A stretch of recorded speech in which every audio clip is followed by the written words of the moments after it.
так берилет мына. Кудай жаздыртып атат.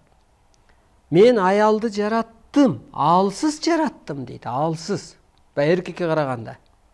Күрөшсө жыгылып калат, урса жатып калат. Бирок өзүмөн кийинки сыйкыр, амал, керемет, касиетти аялга бердим дейт. Анан ойлонууга туура келет. Мом мусулмандар аялды буюм десе, мисалга, тирүүлөй кызын бир кезде көмгөн болсо, кыргыз болсо бейиш эненин таманында десе, энеден кийин төркүн жок десе, каягы туура? Чын эле аял жаратуучу. Мына бир тамчы сууданбы, нурданбы курсакта бала жаралды.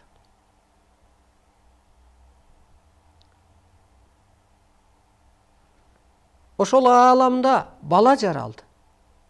Аны 9 ай 9 күн көтөрдү. Ал көтөргөн эчтеке эмес.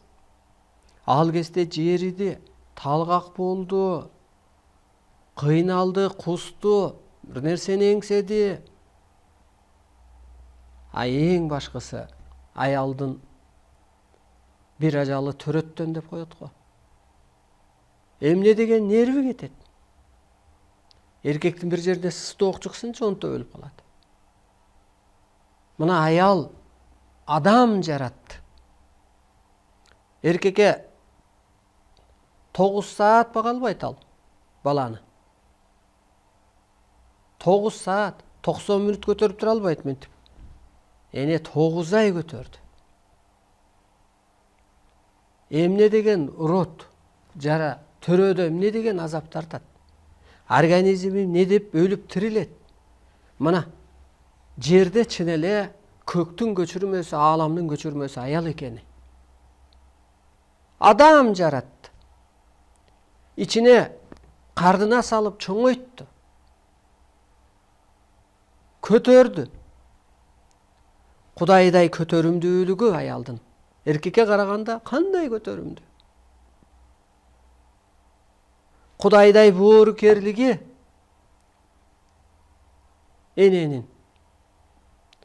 Kudayday mээримдүүлүгү,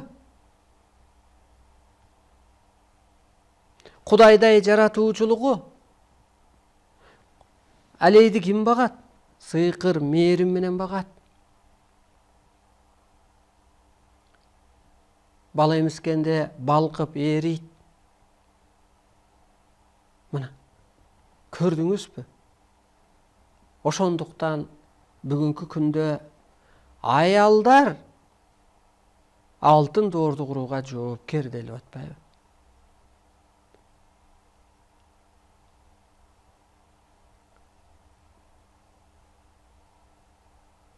Биринчи жоопкерчилигибизди мейли бул жерде так берилет. Мына о азыркы кыйынчылык убакыт эмнеден келип чыкты десе, аял чыныгы жолунан адашканда балдар бактысыз калып, багытсыз калып, анан мына ошол кыйын турмуш пайда болду делип.